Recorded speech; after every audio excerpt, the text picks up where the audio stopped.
صباح الخير، عاملين ايه؟ يا رب تكونوا بخير. جايلكم وصفه جميله احلى من ارخص من البيض والجبنه. معانا 3 حبات بطاطس، هنقشرهم ونقطعهم مكعبات عشوائيه يعني.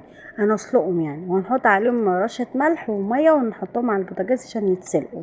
ومعانا دلوقتي نص كيلو رشين عليه. معانا نص كيلو بانيه او ربع كيلو بانيه، يعني اللي انت عايزاه. دلوقتي هنقطع البانيه اللي معايا دولت نص كيلو، هنقطعهم عشان نضربهم في الكبه. انا عايزاهم ناعمين. يلا هنعمل بقى وصفة سهلة اوفر من البيض والجبنة، طريقة حلوة وجميلة وتنفعنا في اي وقت من الاوقات. يعني العيال محتاجين سندوتشات نعمل لهم في المصايف، يعني جميلة جدا ومغذية. ابني بيقول لكم اعملوا لايك، متنسوش بقى تشتركوا في القناة لو مشتركتوش. دلوقتي بقى ضربت البانيه في الكبة اهو. معايا بيضاية، شايفين؟ ما تنسوش بقى تشتركوا في القناه، وتنسوش بقى اللايك وفلفل اسمر. وده 5 معالق دقيق و2 معلقتين نشا كبار. وهنقلب كل الحاجات الحلوه ديت، هنقلبها بايدينا. ودلوقتي لو عندك يعني فيجيتار بتاع البرجر حطيه عادي. دلوقتي خلاص البطاطس سلقناها، هنهرسها بالشوكه. وهنبدا بقى نحط كل المكونات الحلوه دي، وهنبدا بقى ايه نعجنها مع بعض. شايفين نزلنا بالبطاطس اللي هرسناها. هنقلب كل المكونات الجميله دي، وهنبدا بقى نعمل حاجه حلوه قوي. جبنا معانا صينيه وحطينا عليها كيس تلاجة، ندهنها بالزيت عشان تسهل علينا العمليه ان احنا نفردها. تمام. ادي الفرشه دهنت بيها الكيس بالزيت يعني. ونزلنا بكل المكونات الحلوه ديت، انا قلبتها كله خالص. هنبدا بقى ايه افردها بايدي. بس اهم حاجه تدهني ايدك زيت عشان ايه ما تلزقش ايدك خالص. تمام. متنسيش بقى تعملوا لايك لو حتى وصلت الحته دي. وما تنسيش بقى تتابعيني على صفحه البيج، وتعملي بقى شير بين صحابك. تمام. يلا بقى شجعوني عشان هننزل لكم فيديوهات كتير. هنبدا بقى نقطعها، نجيب بقى الكيس تاني بتاع التلاجة عادي. وهنبدا بقى نقطعها كاشكال زي الصوابع كده، عشان تسهل معانا العمليه. ما نيجي ايه نفكها، هنحطها بقى في الفريزر يعني لمدة يوم او نص يوم ونطلعها. سهلة جدا. خلاص انا سبتها جمدت اهي، شايفين الجمال.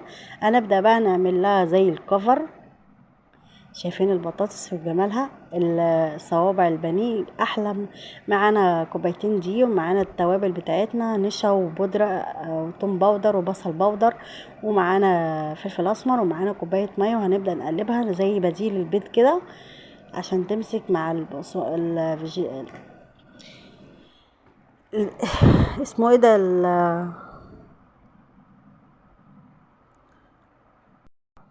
دلوقتي اهو.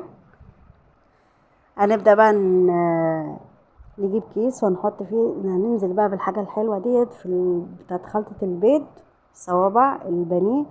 وهنبدأ بقى نحطها في بتاعة الفيجيتار الكنتاكي دوت. انت ممكن تنعميه وكده عادي، تنعميه في المطحنة بتاعة الخلاط. نبدأ بقى ننزل ونكرر العملية. انا كنت عايزة اكبرها وتبقى شكلها اشك وكده، بس انا قلت لا اخليها. كنت عايزة اعمل اشكال. خلاص خلصت الكمية. هبدأ بقى ان انا افرز حبة احطهم في الفريزر، مش هيحصل حاجة. خلاص. يجي بقى في وقت كده في المصايف، وقت لما العيال جعانين تطلعيها تقليها جميلة، وجنبيها السندوتشات، تعملي سندوتشات وكاتشب بقى وتظبطيه وتروقي عليهم. ويعني حاجة كده جميلة. من نص كيلو بانيه عملنا حاجة حلوة. تعالوا بقى نقليها. هنقليها في الزيت. شايفين الصوابع البانيه الجميلة اوفر من البيض والجبنة، حلوة وجميلة ومغذية. على الاقل الاولاد ياكلوا حاجة مغذية. شايفين؟ هنبدأ بقى نقل الكمية. والكمية التانية انا شلتها في الفريزر عشان وقت ما عاوزة اطلع على طول. وجميلة. ووقت ما تيجي تروح المصيف اعمليها تطلع على بس التجهيز، تقلي بس. وكل محضرة بقى بطاطس محمرة يا سلام، وكاتشب او سلطة، او يعني حاجة كده منجزة وحلوة وتوفر، يعني جميلة. ما تنسيش بقى تشتركي في القناة لو مشتركتيش، وتابعينا على صفحة الفيديو عيلة سيمو. ويا ريت يا رب بعد اذنكم تعملوا لايك، عشان اللايك ده هو اللي بيرفع الفيديو. غير كده ان شاء الله تكتبي حرف كده عشان هو اللي بيرفع الفيديو بعد اذنكم. اهو شجعوني زي انا ما بشجعكم، زي ما بعمل لكم وصفات سهلة وسريعة وحلوة. انتوا بقى شجعوني. اهي صوابع البانيه الجميلة. شايفين؟ من نص كيلو بانيه عملنا وصفة كبيرة وكمية كبيرة وحلوة يعني. خرافة جدا. هنبدأ بقى نطلعها. انا عملت كمية بسيطة والباقي شلتهم في الفريزر عادي يعني. نبدأ بقى نقلل التانيين دولت. وتعالوا بقى شوفوا الكمية. شايفين على فكرة في مقطع اتمسح، شايفين اللي انا فرستوه. ما تنسوش بقى تعملوا لايك وتستنوا الفيديو اللي جاي. كنت عايزة بقى اوريكم البانيه وشكله بقى وجماله. يلا بقى باي باي.